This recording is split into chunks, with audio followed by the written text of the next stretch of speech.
Bonjour.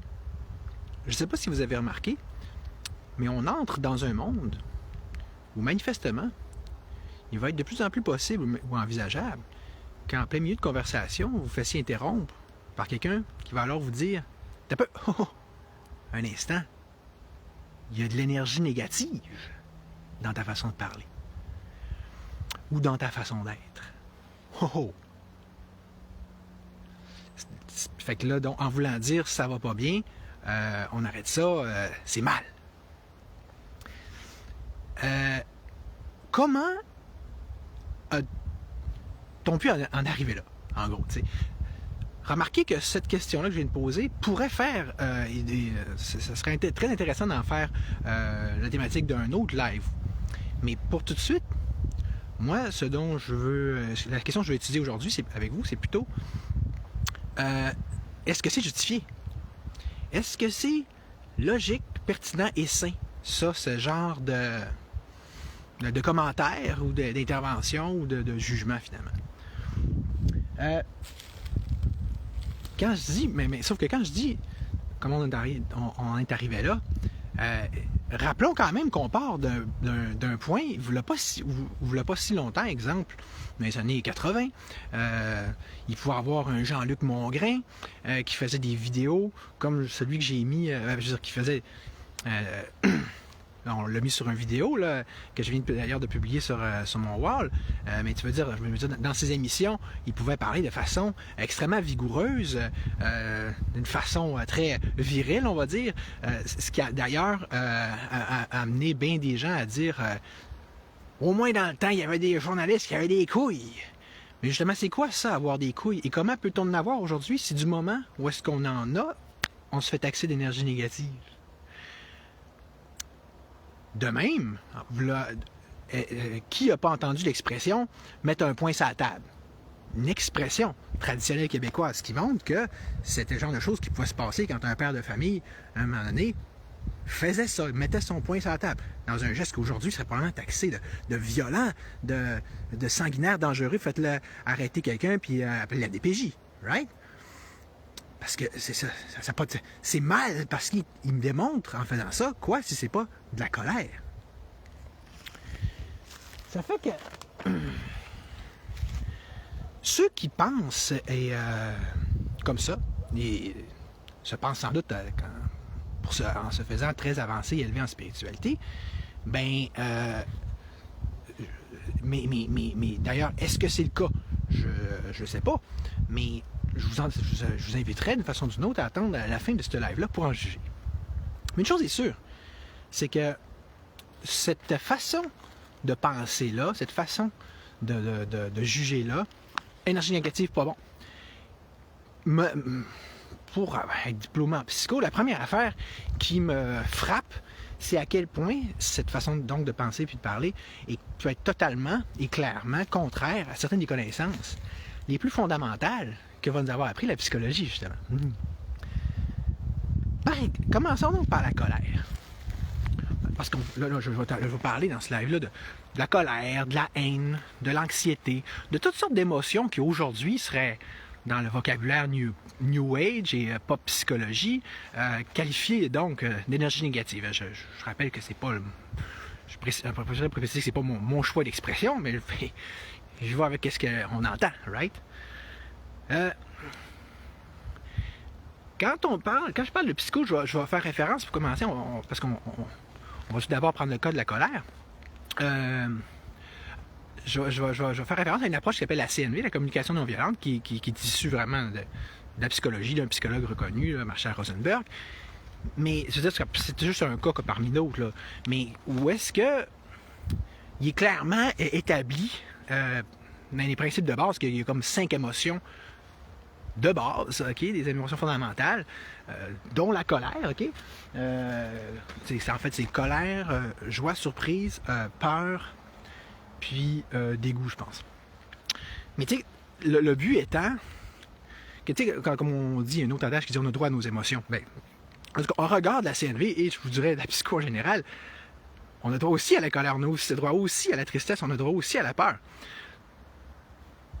Et non seulement on y a droit, mais c'est sain. OK? Mais justement, prenons le compte de la colère. C'est drôle de voir comment que, même si d'un point de vue extrêmement psychologique, c'est une émotion qui est saine, même en CNV, là, si vous essayez de pratiquer la CNV, ou de façon globale, vous ferez le test. Essayez dans une conversation de dire, avec qui que ce soit, d'oser mentionner ça que vous êtes en colère. Vous regarderez bien la réaction du monde, là, les ruées au brancard, là, puis aux barricades. Là, c'est comme, mon Dieu, sonner l'alarme, c'est l'enfer. T'sais. Je veux dire, les gens, c'est une émotion qui n'est plus acceptée. Celle-là spécifiquement, la tristesse se passe encore, tout ça. J'ai le goût de dire que c'est une bonne preuve du genre de société de lopette avec lequel on est rendu. Mais je passerai pour ce genre de jugement gratuit. Mais pourquoi surtout est-ce que la colère serait supposément si saine que ça? Tout comme l'anxiété, hein? Parce que quand si vous lisez par exemple des livres sur, comme je l'ai fait ici, sur l'anxiété des enfants, une des premières choses qu'ils vont vous dire, c'est que l'anxiété elle-même est très saine. C'était au même titre que, on va dire, la peur, il arrive un autobus, vous vous tassez, c'est un réflexe de survie. Bien, même chose pour l'anxiété, l'anticipation d'événements négatifs, ça fait partie des stratégies de survie de la race humaine comme de n'importe quelle race animale, en fait. Même chose pour la colère. Je veux dire, c'est quoi la colère si c'est pas un avertisseur que quelque chose va pas bien? À l'image d'un breaker, donc d'un disjoncteur ou d'un avertisseur de fumée. À qui est-ce que ça passerait par l'idée de dire que c'est pas bon un breaker, un avertisseur de fumée? La colère vous dit qu'il y a quelque chose qui va pas bien, à vous faire réagir. D'ailleurs, le meilleur exemple, ça va être un enfant de 2 ans. Vous savez, quand il est dans sa phase du non, puis qui pète des crises sur à peu près tout.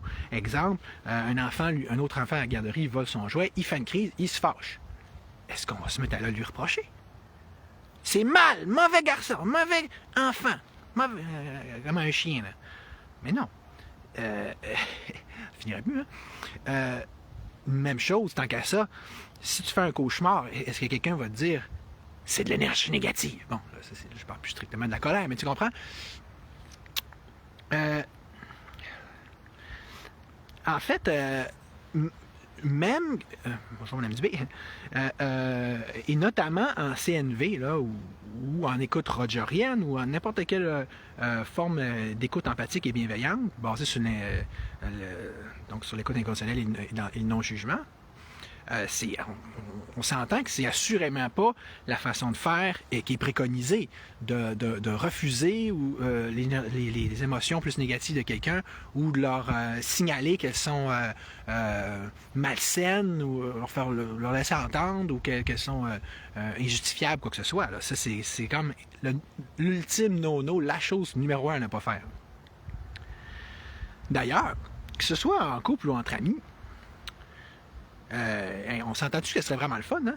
Une discussion tu sais que surtout que c'est ça qui semble être en train de se créer, comme j'en avais parlé au début. Ça serait vraiment le fun si à tout bout de champ, dans une discussion, il y a quelqu'un qui a une sorte de détecteur, là, tu sais, là, comme un time timer dans un travail d'équipe. Lui, c'est le Energy Negative Watcher, là, tu sais. Fait que là, qui est tout le temps en train de vous dire oh, un instant, j'ai détecté une trace d'énergie négative. On interrompt la conversation. Je te dis que ça donnerait vraiment le goût de s'exprimer. Puis c'est vraiment comme ça qu'on se sentirait très libre de ses opinions. Puis qu'on se sentirait globalement respecté dans l'ensemble de ce qu'on est, à commencer par le droit justement de vivre ses émotions. Hein. Ce qui m'amène, quand je parle de concept de base de psychologie, à la fameuse notion du refoulement, qui était presque aussi ancienne que celle de l'inconscient, c'est-à-dire que ça remonte essentiellement à Freud. Puis, tu sais, si donc la psycho vient d'avoir appris quelque chose, c'est si tu refoules tes émotions, ça fait l'effet d'un ressort, boum, ça revient. Ce qui relie d'ailleurs à un autre concept de psychologie qui s'appelle l'ombre. Le même principe, ça veut dire, mais une métaphore qui est utilisée dans ce sens-là, on va dire, c'est comme si tu mets tous tes sacs de vidange dans ton placard. Tu fermes la porte, une manée, tu vas l'ouvrir, ça va te retomber dessus, tu sais. En plus, la sac du vidange, c'est noir. Tu sais, autrement dit, cette ombre-là que tu refoules va finir par essayer de reprendre sa place, pas nécessairement de la façon la plus constructive. Tu sais. Bien au contraire. D'ailleurs, parlant de Freud, mais, beaucoup des connaissances de psycho qu'on a actuellement viennent de toutes ces patientes-là, souvent des femmes. Il a donné beaucoup de diagnostics à l'époque d'hystérie, mais dans l'Autriche, tu sais, dans l'Autriche victorienne là, de l'époque, tu sais, tu vois qu'il y avait énormément de refoulements qui se passaient en bas âge, mais tout au long de la vie, c'était une période où le contrôle social, le contrôle religieux est extrêmement fort. Fait que, tu sais, c'est ça qui a d'ailleurs occasionné les théories de ça, de surmoi. Fait que, tu sais, lui, Freud, il a vu tout le dommage, autrement dit, que le refoulement des émotions pouvait créer, en rendant les gens fous, pratiquement. Pour que là, aujourd'hui, l'humanité a la mémoire courte, hein? On s'en soit rendu à refaire la même chose. Non, mauvaise émotion. Ce qui représente donc une régression totale sur le plan historique et non la moindre. D'ailleurs, pour mieux vous le prouver, s'il fallait commencer justement à refouler, à diaboliser toutes les émotions négatives, est-ce qu'il ne faudrait pas censurer, hein, à toute fin pratique, la musique rock, l'heavy metal, ainsi que le cinéma dans son ensemble, puis même la musique elle-même dans son ensemble. Parce que on s'entend qu'il y a des émotions négatives, il n'y a pas juste la colère, il y a beaucoup la tristesse. C'est quoi les chansons où est-ce qu'on parle pas de tristesse puis de mémérage? On s'entend que c'est la grosse minorité, là. Fait que si on est pour bannir complètement l'énergie négative, on s'entend qu'on n'a pas fini, là. Puis, même chose, parce que là, je disais que j'aimais pas trop le vocable d'énergie négative. Je vais en prendre une autre qui, elle aussi, s'inscrit dans le jargon de la spiritualité. C'est pas que je connais pas ces termes-là ou que je ne suis pas capable de les utiliser. Mais si on parle plus globalement de basse fréquence, bien, on va dire que la cupidité en serait une. Hein? Fait que, tu sais, donc, à partir de ce moment-là, si ça, c'en est une, bien là, est-ce qu'on ne devrait pas autant dire de la séduction? Fait que là, Fait que donc, ça veut dire que l'argent puis le sexe, c'est mal, right? Ça vous rappelle pas quelque chose? Fait que, ah oui, c'est donc, le bon vieil héritage de l'Église, toi, dans toute sa splendeur. Youhou! Fait que, puis au cas, est-ce que vous n'auriez pas déjà vu que dans cet emballage supposément nouveau-là, qui est cette philosophie New Age kitsch-là, qu'en arrière de ça, c'était pas juste le bon vieux fond religieux, là, comme, dans son meilleur jour, ben, il vous suffit de regarder les 7 péchés capitaux. Luxure, colère, envie, gna, ok? Pas mal d'énergie négative, right? Donc, qu'est-ce qu'il y a de nouveau là-dedans, dans le fait de dire on refoule toutes ces mauvaises choses-là en nous, et, tant qu'à ça, on va censurer tout témoignage, toute production artistique, philosophique, toute parole qui vient de ces bas-fonds vulgaires-là. Bon. De toute façon, est-ce que pour vous, là, parce que c'est des gens spirituels qui vont vous dire ça, mauvaise, l'énergie négative, attention. Est-ce que pour vous, c'est ça pour vous d'avoir de la force spirituelle que d'avoir zéro endurance au négatif? Prenons l'exemple de Jésus, qui a poussé l'amour de ses ennemis jusqu'à la crucifixion. OK, ça on le sait, mais une chose est sûre, quand quelqu'un lui arrivait avec de l'énergie négative, comme la gang des pharisiens qui dit « Ah là, il faudrait lapider là, cette femme-là adultère », il a commencé à dire « Ah non, j'aime pas votre énergie négative, excusez, non, je vous écoute pas. » Non, il accueillait, il écoutait, il pouvait leur répondre de façon très, très cinglante, mais je veux dire, il n'y avait pas peur de ça, il fuyait pas ça. C'est pas un vrai maître, un vrai sage, je fais pas ça. Ah, au secours! Remarquez que, est-ce qu'il y a une notion d'équilibre à aller chercher là-dedans? Probablement. Parce que, je vais vous donner un autre exemple, celui de Bouddha, à un moment donné, qui était dans son son monastère, puis que les gens venaient lui porter des présents, puis à un moment donné, il y en a un qui venait lui chanter un paquet de bêtises. Puis Bouddha, dans son ingéniosité, notamment de langage, il lui dit « Désolé, mais ce cadeau-là que tu viens même m'apporter, j'en ai pas besoin. Tu peux retourner avec. » Fait que, OK, oui, à un moment donné, il y a un juste milieu, je pense, à aller chercher. Hein? Puis je vais y revenir à cette notion-là. Mais un juste milieu ne veut pas dire « Oups, station, c'est l'énergie négative, on arrête tout. » Au fait, quelle est la meilleure façon de devenir sage? De passer son temps à méditer dans un monastère de façon complètement isolée de la vraie vie? Ou faire face à la musique, faire face à la vie, de faire son chemin dedans? En tout cas, il faut au moins reconnaître que c'est une des questions principales qui est soulevée dans le Bhagavad Gita, la pièce maîtresse de l'hindouisme, où est-ce qu'ils disent, où est-ce qu'ils fait la promotion de ce qu'on appelle le karma yoga, donc le karma de l'action, le yoga de l'action, la méditation dans l'action. Puis où est-ce que c'est ça? On développe la thèse que c'est au moins aussi bon, sinon plus, que de développer sa force intérieure et sa sagesse en faisant face aux événements de la vie, à l'intérieur de la vie finalement, qu'en s'en retirant. Même en spiritualité New Age, je me souviens que d'un bon professeur de méditation qui avait déjà fait cette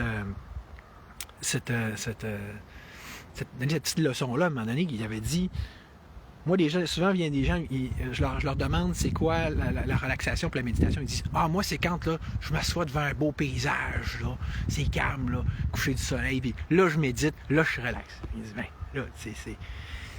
là, lui, ce qu'il répondait, c'est, non, là, tu fais juste profiter du calme qui est déjà là. Tu n'es pas en train de le développer. Tant qu'à ça, tu sais, je me souviens d'un professeur de yoga à Chicoutimi qui nous disait, quand on entendait des bruits de marche là, pendant qu'on essayait de se concentrer, il disait profitez-en pour ramener votre esprit. OK? C'est ça, s'exercer, c'est ça, se renforcer. Il faut s'exposer à des défis à un moment donné. Là. Tu peux pas juste prendre tout le temps le plus facile. Ce qui est assimilable, vous aurez remarqué, au principe de zone de confort. C'est quelqu'un qui reste toujours dans sa zone de confort, il n'apprend pas, il ne se développe pas. Donc, on veut sortir de la zone de confort dans une zone d'apprentissage qui vient, que ça va nous permettre de nous développer à un moment donné. Du reste, est-ce que ça serait... Tu sais, je veux dire, ça revient à quoi, ça? De toujours vouloir se couper du négatif. Et c'est quoi la seule face?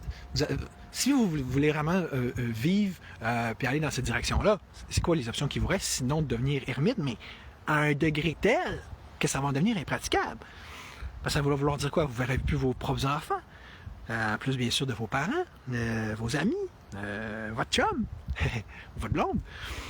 C'est ça pour vous la vie. C'est tant qu'à ça me fait penser à l'exemple de François Legault et de son super système COVID. Ferme ta gueule, mets ton masque et reste chez vous. Alors que nous, on n'aurait pas arrêté de dire à partir de 2020, c'est hey, la vie, là, c'est quoi si c'est pas de prendre des risques? Tu prends ta voiture, tu prends des risques. OK? C'est ça à faire. C'est ça si tu veux zéro risque, si tu veux zéro adversité, si tu veux jamais rien de négatif, reste chez vous. Mais il ne passera pas grand-chose. Hein? Parce que surtout, est-ce que c'est vraiment comme ça que vous allez croître? Puis, parce qu'à quoi servent les relations humaines si c'est pas pour nous faire grandir? Puis c'est qu'est-ce qui, dans les relations humaines, nous fait réellement grandir si c'est pas ce fameux négatif? Encore, je parlais du couple. Encore là, est-ce que moindrement qu'il y aurait la moindre trace d'énergie négative pour interrompre la conversation? Puis là où la relation? Et du reste, de façon globale, et qu'elle soit positive ou négative, est-ce que c'est pas l'émotion, OK, qui va faire la beauté puis la couleur, et même le piquant et le piment, que ce soit d'une personne ou d'une conversation.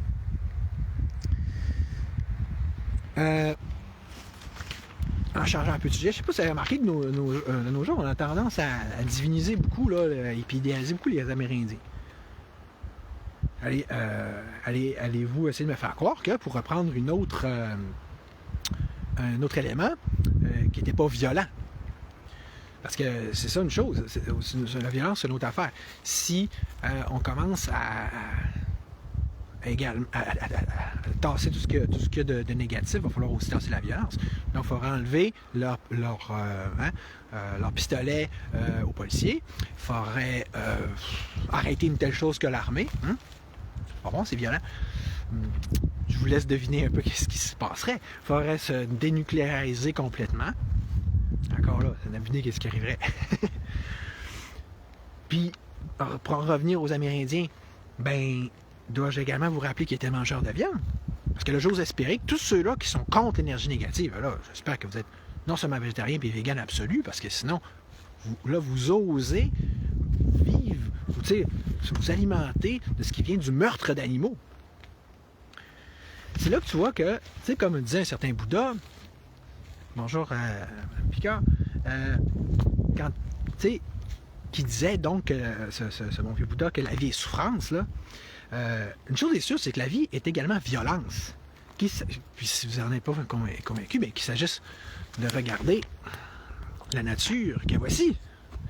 Ben, pas celle-là en particulier, elle est assez calme, là.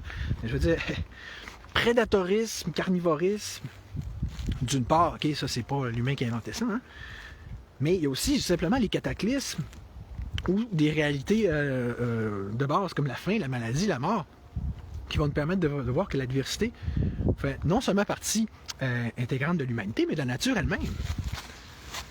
Puis,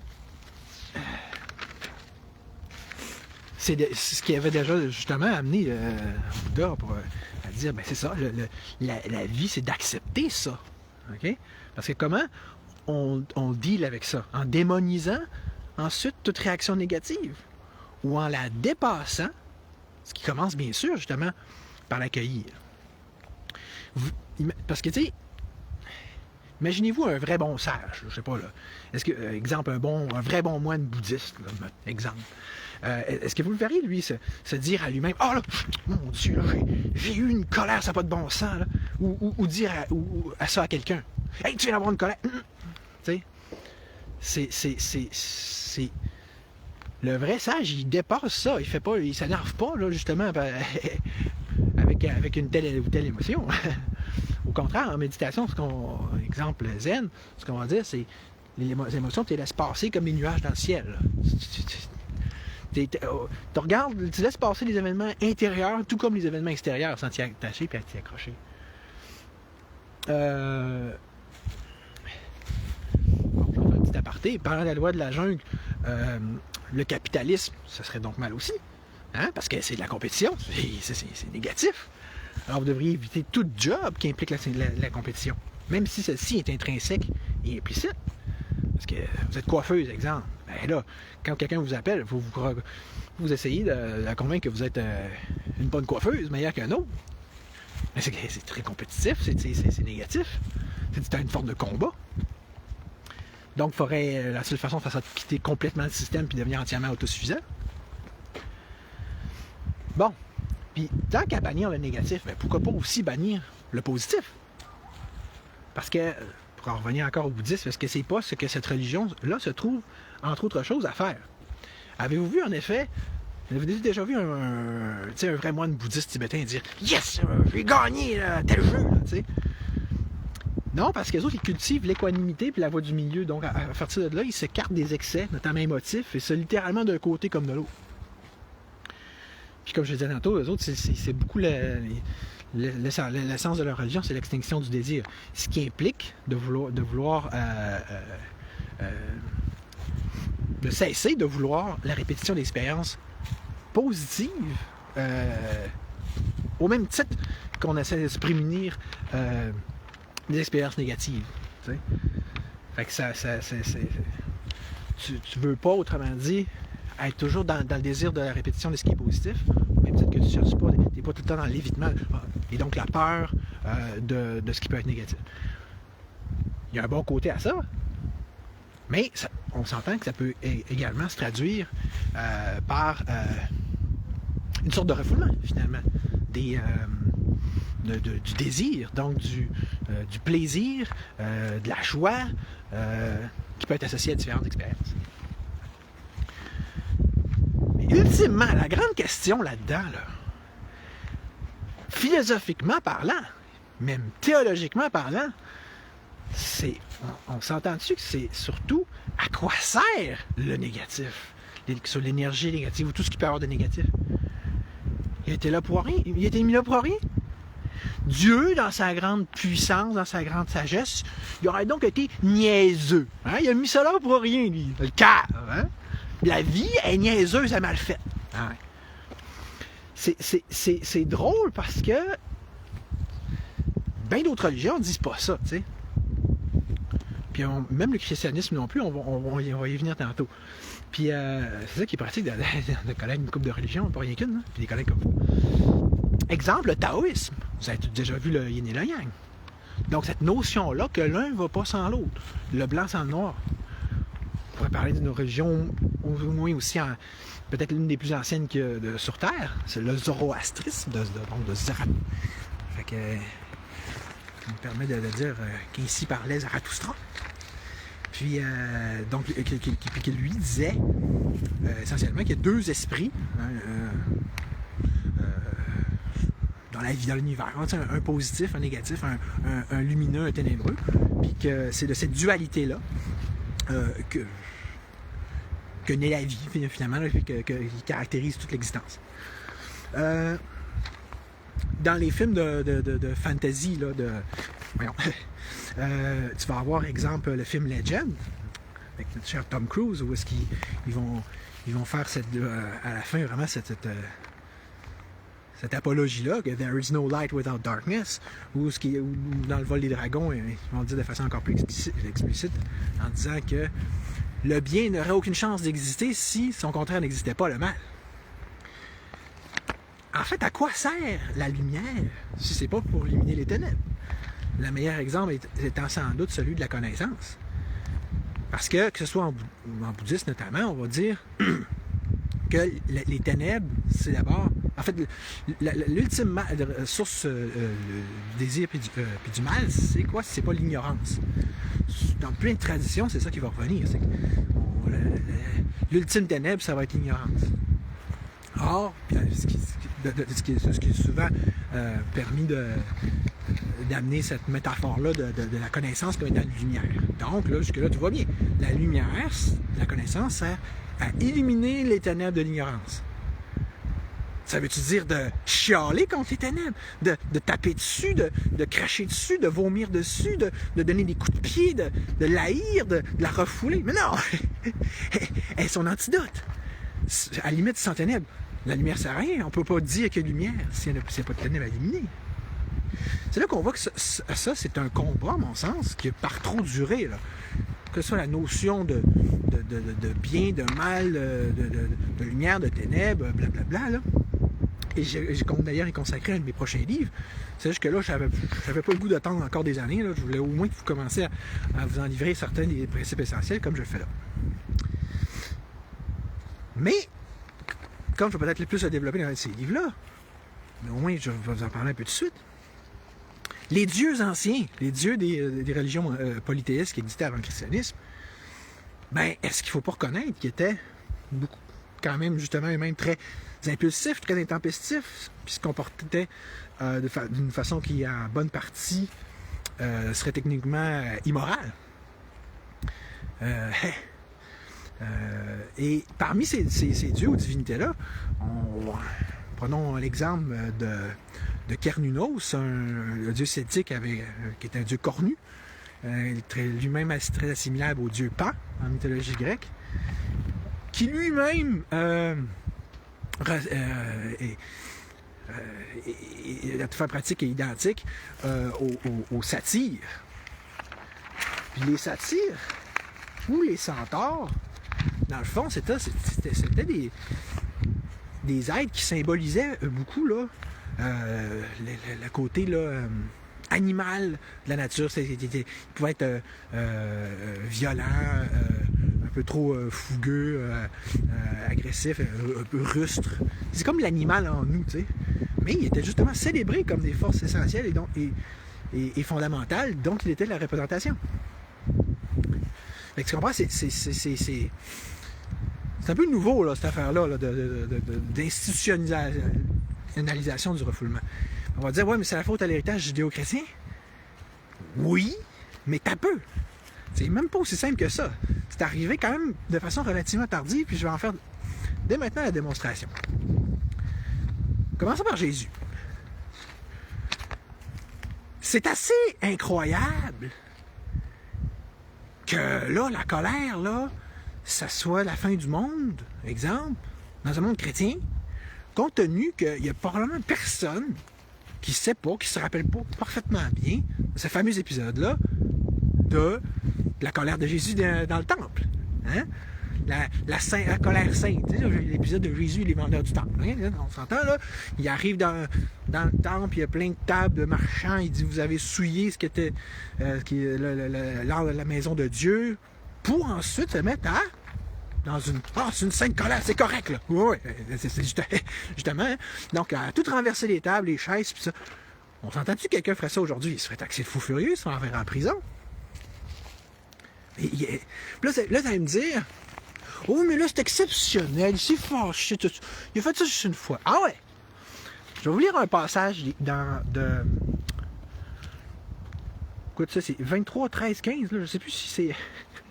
C'est de quel évangéliste, mais oui. Fait que donc, c'est le chapitre 13.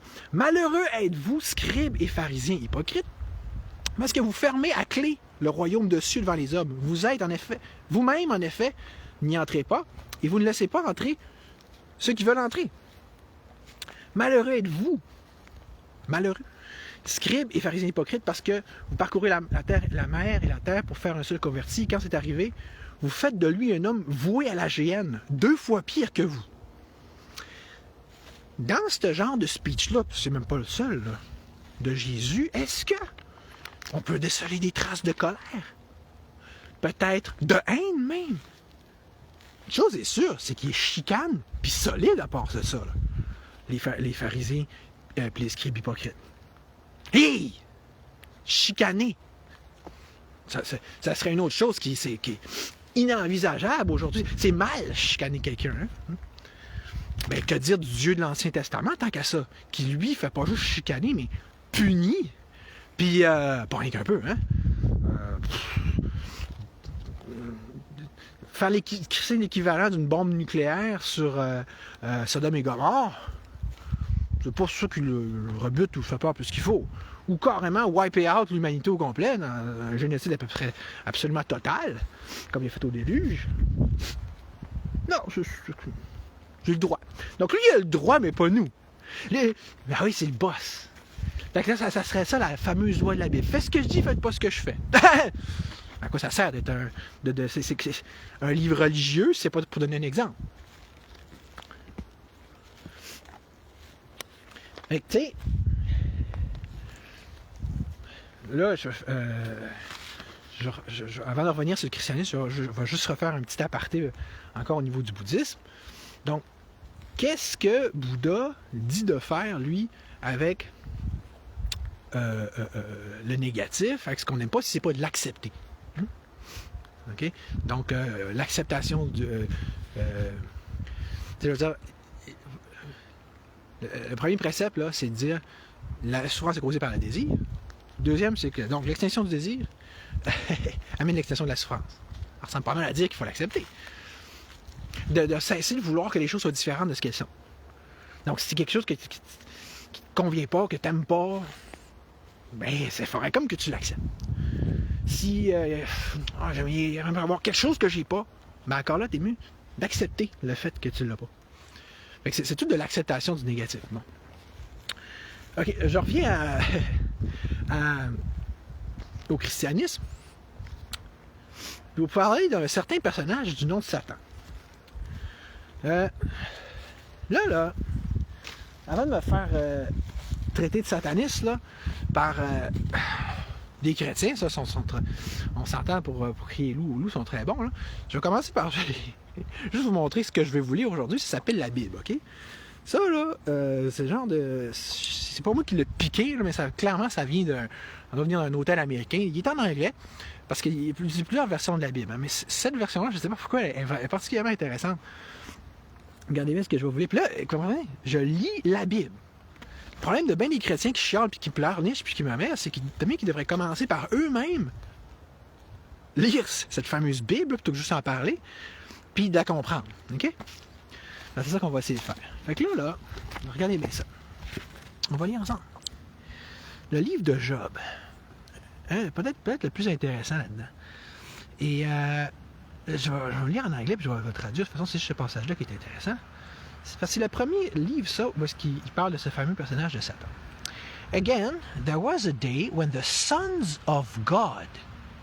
Tabarouette que c'est cool, hein? Parce que, déjà, là, on était censé avoir juste un fils de Dieu. Non, il y en a plusieurs.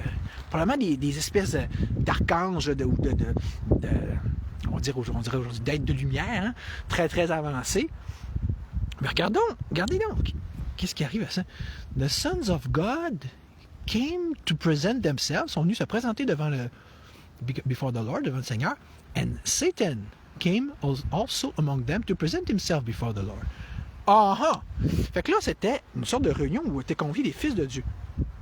Là, Satan, il vient de même, par rapport. Sans être convié, je suppose. Non, ah oui, on vient tellement au meeting de Dieu sans être convié. Est-ce que vous ne trouvez pas que ça donne pas mal surtout l'impression que c'était lui-même une sorte, disons, en bonne partie assimilable, sinon complètement, à la notion d'un des fils de Dieu? Si c'est pas suffisant de se rappeler que Lucifer est un archange, mais je sais pas. Là, on parle. Ça, c'est des interprétations ultérieures. Là, on parle juste de la Bible là, factuelle, telle qu'elle est écrite, là, puis la plus ancienne. Une partie des plus anciennes de l'Ancien Testament. And the Lord said unto Satan, From whence comest thou? D'où t'arrives donc? And Satan answered the Lord and said, From going to and fro in the earth and from walking up and down in it. Où t'arrives, toi, là? Ben, j'arrive de me promener sur la terre. And the Lord said unto Satan, Hast thou considered my servant Job, that there is none like him in the earth, blablabla. Fait que, voyez-vous ce qui se passe? Satan fait l'informateur de Dieu. Il n'arrive pas, là, je suis le méchant, là. Non. Il fait une excellente job en l'informant sur Job. Mais tu comprends? C'est ainsi dans il se promet, il fait vraiment comme l'espion, là, ou la sentinelle, ou le rapporteur et l'investigateur de terrain, là. C'est mauvais, ça!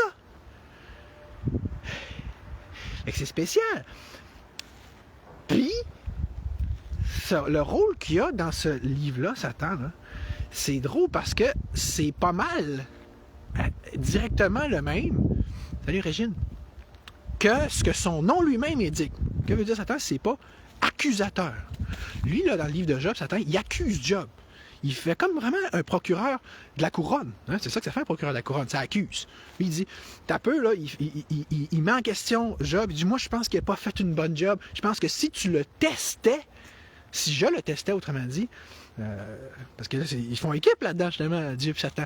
Ils vont le mettre à épreuve, Job, pour voir s'il va continuer d'honorer le Seigneur puis d'accepter ce qui lui arrive. C'est le négatif qui lui arrive. Voyez-vous la patente? Puis, à la fin, OK, oui, Satan, il perd. Mais c'est pas parce que que Dieu n'était pas d'accord tout le long avec les gens de cette mise à l'épreuve-là. C'est juste que Job s'est surpassé. Tiens donc assez exactement comme ce qui s'est passé dans le Nouveau Testament. Parce que là, on pourrait dire, tiens, dans le Nouveau Testament, là, Satan, il est vraiment présenté comme étant très, très méchant. Êtes-vous si sûr? On dirait que vous avez mal lu votre Bible. Oui, je sais que Jésus, lui, est vigoureux. C'est un guerrier de lumière qui est assez puissant. Mais quand il rencontre Satan dans le désert, il dit, va des rétro, Satanas. OK, on va dire, tasse-toi. Mais de là à dire que Satan n'avait aucune fonction, là, mais encore là, il venait le tester. Regarde donc, il faut croire que c'est exactement ça que Jésus est allé faire dans le désert. Il est allé faire son épreuve. Comme quand on va à l'université, puis on va sur ton diplôme, faut que tu le mérites, là. Hein? Faut que tu fasses tes preuves, faut que tu fasses tes épreuves.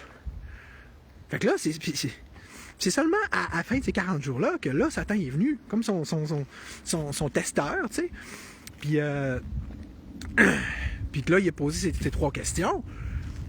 Mais puis c'est seulement lorsque Jésus était capable de montrer que je suis plus fort que toi, j'embarque pas dans tes pièges. Ben que là, il a pu rentrer chez lui, il avait fait sa job. Hein? Comme ça, au même titre que Satan lui-même avait fait sa job, comme il avait fait ta job. C'est la même affaire. Puis, en fait, là, vous pourriez rajouter, ouais, mais Jésus, il se parle aussi, si vous n'êtes pas gentil, là, vous allez dans la GN, tout ça, comme dans le paragraphe précédent. OK. Mettons, on va reprendre cette notion-là de l'enfer, puis comme, tu sais, Satan comme étant le maître des enfers, puis les démons de ça. Mais ça serait comme un peu comme une prison. Donc, pourquoi, ça serait quoi l'affaire, l'idée de dire que là, je vous rappelle, je sais que vous êtes en train de vous dire, il est sataniste. Je lis la Bible. OK? Rappelez-vous ça. Chaque fois que vous avez une mauvaise pensée, vous dites, je fais juste lire la Bible. Sérieux, si Dieu... C'est quoi l'affaire là, de dire que là, si vous croyez en Dieu, là, c'est quoi le principe de dire, Dieu il a fait son monde, là, mais il y a un méchant Satan qui est plus fort que lui, qui réussit à le défier. Là, puis là il y a comme le monde, là, puis il y a Satan, là, qui est comme à l'extérieur du monde. Si Dieu il est tout, Satan en fait partie d'un, OK? Puis de 2, là, c'est ça que pourquoi il serait là? Il va avoir un rôle.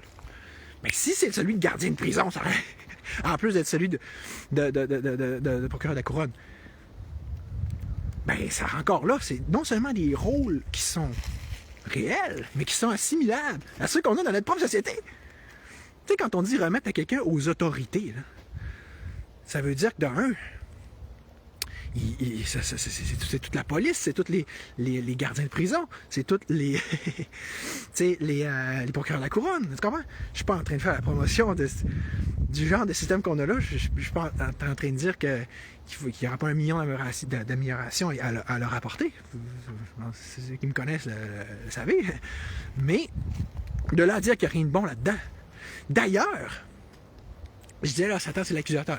Justement, au moins, il faut dire qu'il faut croire que les super New Age qui démonisent l'énergie négative sont cohérents dans leur affaire. Parce que, est-ce que vous n'avez pas remarqué que, au même titre que l'énergie négative, tout ce qui est procès, tout ce qui est de se mettre en mode procès, est là aussi considéré comme étant mal.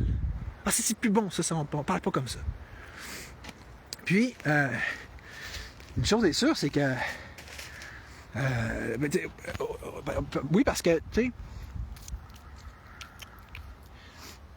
si on se réfère encore au vocable de la CNV, ben, tout jugement, de parler sous forme de jugement, c'est quelque chose que, normalement, on essaye d'éviter. C'est en CNV, vraiment, c'est la chose de bord. On va y aller avec les faits, avec les émotions, les besoins. Fait que ça, c'est cool. Tu vois que la CNV aussi a évalué qu'il y a quelque chose d'intrinsèquement violent dans le fait de parler avec des jugements. D'où le principe de dire une communication non violente. Est-ce qu'il faudrait dire qu'il faut, OK, on jette à la poubelle tous les procès, je veux dire, on flush ça. Ou on arrête altogether, tant qu'à ça, de parler de quelque façon que ce soit, à quelque moment que ce soit dans notre vie, d'une façon qui revient à faire un jugement. Donc, on va amener toutes les opinions. Parce que c'est quoi une opinion si c'est pas un jugement ou une interprétation? OK, on enlève tout ça, là, à go, là. On est prêt à ça, puis surtout, c'est une bonne chose, c'est une bonne idée, c'est intelligent. Ou est-ce qu'il n'y aurait pas une place pour les deux? Est-ce qu'il n'y aurait pas, comme Pierre Augreb l'avait dit à un moment donné, il y a différentes communications pour différentes situations. Puis comme il disait, au niveau interpersonnel, là, tu veux prendre la CNV pour maintenir le lien. Mais, pour ce qui est de faire des débats philosophiques, ou Et notons que bien les choses dans la société s'inscrivent là-dedans, que ce soit la politique, que ce soit la science, que ce soit donc la justice. Ben là, à un moment donné, oui, t'as pas le choix de faire des jugements, des évaluations. Ah, mais c'est satanique, c'est parce que tu peux faire des accusations. Donc, OK. Est-ce qu'on gagnerait vraiment à démoniser tout ça? Que ce soit de façon macrocosmique ou microcosmique, que ce soit dans la société dans son ensemble ou dans notre vie en particulier.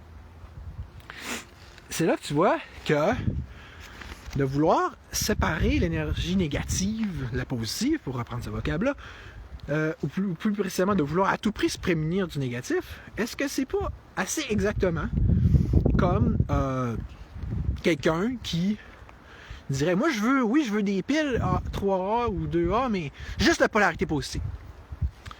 Ou, tu sais, moi, si je mange des toasts, là, je veux jamais manger de croûte.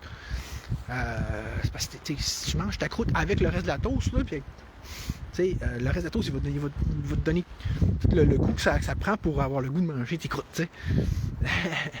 Ou si je mange des shredded wheat, je veux juste la partie comme givrée, je veux pas l'autre. Tu comprends? On en vient, je vais en venir à une autre thématique qui est celle de la haine. La haine, on peut dire que c'est relativement, donc une autre énergie négative, hein, mais qui est relativement absente du monde animal. Mais de là à dire qu'elle soit complètement inutile, insensée ou injustifiable. Hein? La haine, ça vient avec l'homme. On peut dire que c'est le propre de l'homme. Ça veut dire que c'est nécessairement mal et à bannir complètement? En fait, c'est quoi la haine si c'est pas la réaction naturelle à l'oppression? Donc, pas juste à la violence, mais une violence qui est répétée. Tu sais, c'est quelqu'un qui fait une violence, d'un coup, tu n'arrêtes même pas. Tu risques d'avoir un petit peu de haine, mais surtout la colère. Une sorte de protection. Mais si cette violence-là se perpétue, s'institutionnalise, c'est là qu'à un moment donné, oui, la haine finit par apparaître. Mais est-ce que c'est justement pas de là que sortent les révolutions? Que ce soit, prenez l'exemple de la Révolution française, en particulier, quand... je vais vous donner un exemple de quand ils ont fait la prise de la Bastille, puis là, ils ont réussi à capturer là, les généraux qui étaient là, puis qui se sont rendus. Puis là, il y a un des révolutionnaires qui faisait vraiment le devoir de le protéger pour l'amener jusqu'au palais de justice pour qu'il puisse être jugé. Mais là, l'émeute, la foule était tellement haineuse. Mané, il a fait un faux pas, il est tombé, boum, tout de suite, la foule lui a enlevé cette espèce de capitaine-là, puis dans la seconde d'après, sa tête était en haut d'une pique. Là. Fait qu'est-ce qu'il y avait de la haine qui était là? Oui. Est-ce que la révolution aurait pu se faire sans ça? Pas sûr, hein? Ça se pourrait-tu que nos émotions soient là pour quelque chose, tu sais, dans la vie, autrement dit. Tu sais, dans un même esprit, les joies du combat, elles seraient donc malsaines.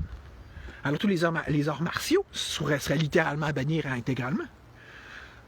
Quand je parle de joie du combat, il y a aussi les joies de la victoire, ne serait-ce qu'au niveau de son anticipation. Ah, on va gagner! Donc, aussi bien bannir toute forme de combat, non seulement militaire, mais également politique. C'est quoi la politique si c'est pas un combat légal, non violent? Mais là, pourquoi on fait ce combat-là? C'est pas pour gagner, c'est pas pour battre l'autre. Ah! C'est mal! Négatif! C'est là, puis c'est peut-être pas pour rien, quand tu vois ça, que plus ça va, plus il y a vraiment une dichotomie, même une opposition qui semble être faite de façon assez totale, complète et systématique entre politique et spiritualité. T'as deux classes de monde. Les gens sages, les spirituels, qui ne te mêlent surtout pas des affaires publiques, puis les nonos un peu niaiseux qu'eux autres, là, ils se battent, ils n'ont pas compris. On est rendu avec une version et une vision du sage comme étant, et comme devant être, déconnecté, séparé de la société. Où est-ce que le sage, ou ce qu'on interprète, qu'on voit comme étant un sage, il ne fait plus que vivre pour lui et ses propres besoins spirituels et même matériels. Souvent, c'est d'ailleurs la société qui le fait vivre. Comme dans le christianisme et le bouddhisme, où est-ce que les moines, ou dans le christianisme, les prêtres, encore maintenant, les moines, les nonnes, ça, sont payés par l'État. Encore ça, par rapport à ça. Le sage, mais là au moins, dans le cas du prêtre chrétien, là, au moins il y a un service qui est fait à la société. Pas dans le cas des moines puis des nonnes. C'est une conception où est-ce que le sage est en congé. Il vit pour lui. Donc il sert à rien. À part, bien sûr, à répondre à ses propres besoins, que ce soit au niveau financier ou en termes de popularité. Bref, ça, c'est un gagne-pain pour un autre, puis qui, dans plusieurs cas, va être à charge de l'État. Alors que, dans une perspective tout autrement plus ancienne, qui est celle des peuples indo-européens, non seulement le sage a un rôle social, politique, mais il a le rôle le plus important de tous. Qu'on se réfère, qu'il suffit de se référer brièvement à la notion des philosophes grecs, des druides celtes ou des brahmanes hindous. Ou même des prêtres chrétiens, parce que rappelons que le christianisme vient en bonne partie, justement, il s'est juste mis sur ces anciennes bases-là, il s'est greffé là, comme pour les fêtes. Hein? Les fêtes chrétiennes sont juste calquées sur les fêtes païennes. Bon. Mais tu comprends, ce que j'essaie d'en venir, c'est que est-ce qu'on ne peut pas convenir que les prêtres, en général, surtout les plus influents, les cardinaux, les papes, tout ça, et les jésuites en particulier, on va avoir eu un rôle très important à jouer sur les affaires, l'année des affaires publiques, notamment au temps de la royauté européenne. Oups, ça va falloir que j'aille brancher mon cellulaire. Fait que, peut-être ça arriverait. Je suis pas en train, notez que je suis loin d'être en train de dire qu'ils ont toujours fait une bonne job ou que j'aurais secondé chacune de leurs décisions. Au même titre que je suis vraiment pas en train de dire que je souscris à la façon dont l'Église a pu gérer ses propres affaires ou se structurer elle-même. Que ce soit au niveau plus matériel ou philosophique. Je vais juste dire que, au moins, il y avait cette notion-là que oui, l'Église était censée avoir un rôle à jouer au niveau social et politique, puis que il y en a qui diraient oui, mais c'est justement ça n'a pas de bon sens. Je dis non! Qu'est-ce que vous aimez mieux que ça soit que le pouvoir soit mis entre les mains d'opportunistes puis de crosseurs puis de voleurs, comme c'est le cas aujourd'hui, puis comme ça a toujours été le cas, quand c'est pas des sages ou des pseudo-sages ou qu'au moins un début de sage qui est mis tout en haut de la pyramide. Bon. Excusez. Là, je fais ça. Je vais me brancher ici. Ça va donner une petite chance. Va-t-il l'avoir? Une petite affaire. OK. Ouais. Je fais de l'énergie négative. Bon, yes. On lâche pas. OK. Fait que, même chose en Chine, où est-ce que, tu sais, qu'est-ce qui faisait, après vous, là, la force de sur la royauté médiévale européenne ou des empires chinois, là? Il y avait des bons conseillers, en tout cas les empereurs chinois. C'était la job la plus importante, puis c'était eux autres, là, qui menaient, pour ainsi dire, parce que, il y avait, tu veux dire, il était très écouté, tu sais. Puis souvent, si tu ne l'écoutais pas, tu te faisais planter par un autre empire parce que c'était ça. Il y avait des différents royaumes puis, qui se faisaient la guerre, puis c'est des conseillers surtout au niveau militaire. Mais c'est le même principe, pareil. C'est que ce soit des gens intelligents et sages qui conseillent le plus possible ceux qui ont le pouvoir.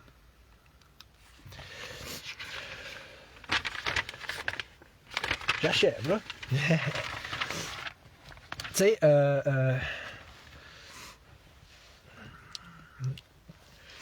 toujours en réponse à ceux qui sont à la chasse à l'énergie négative, un peu comme c'était à la chasse aux sorcières. Là.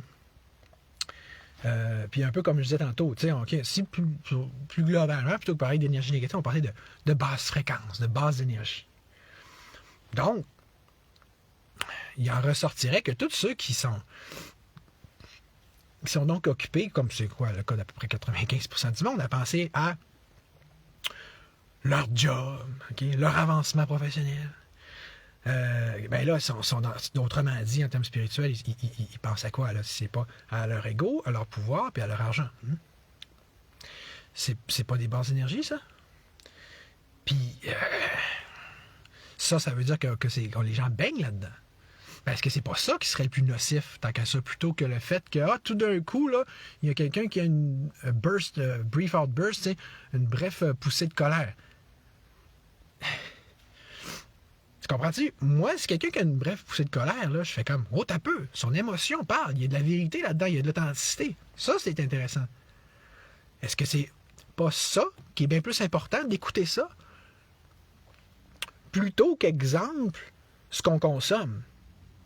Comme au niveau médiatique, exemple.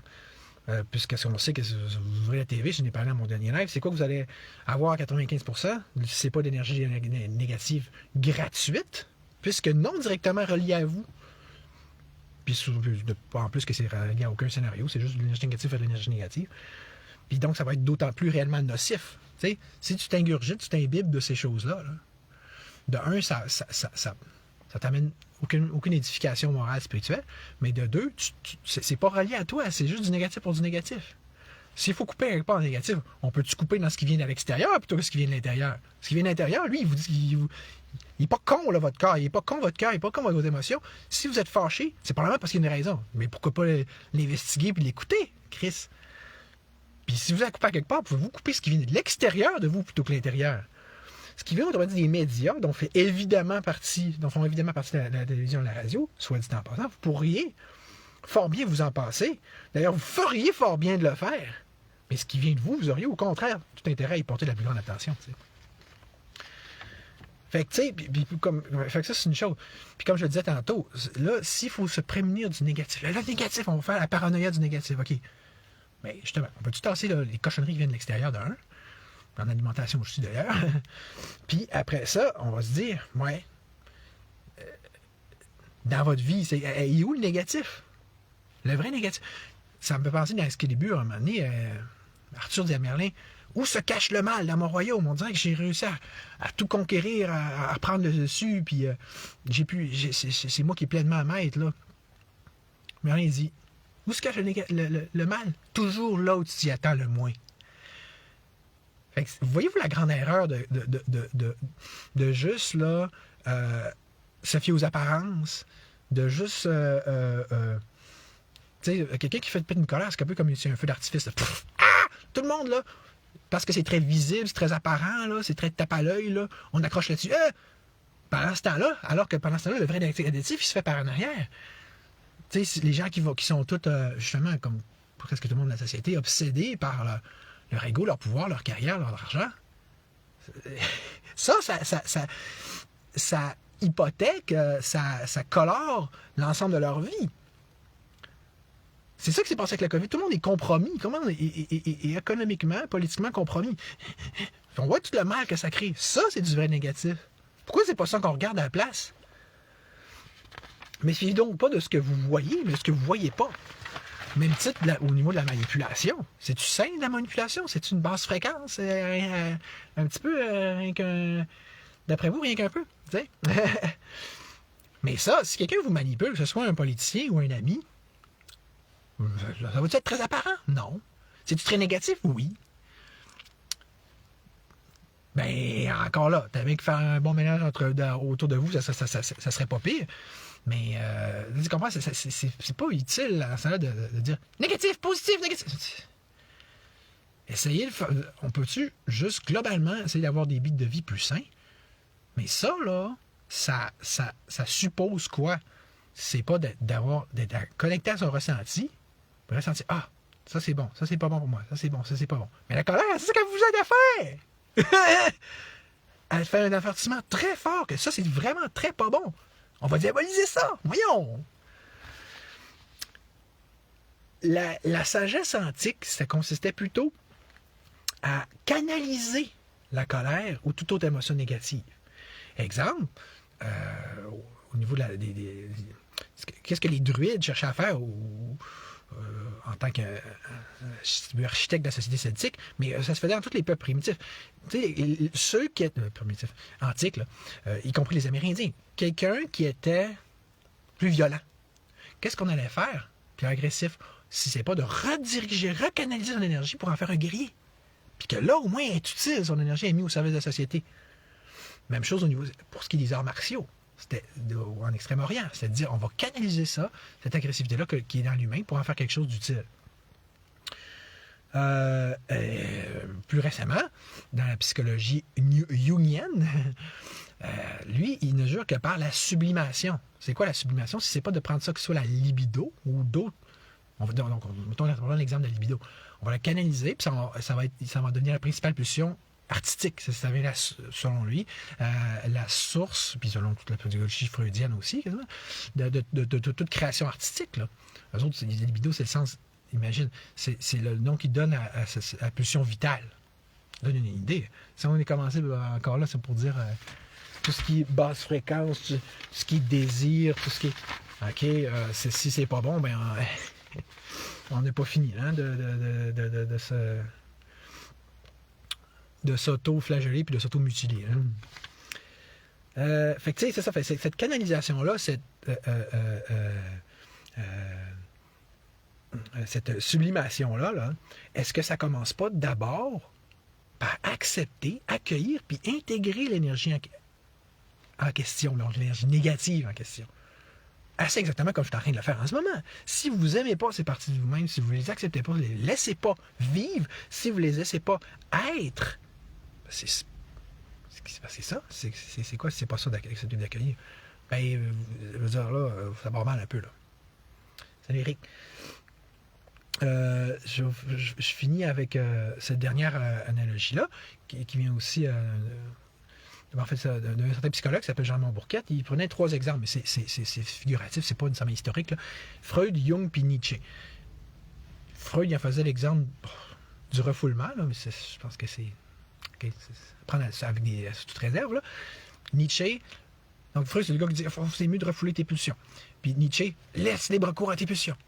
Ce qui n'est pas tellement mieux. Hein?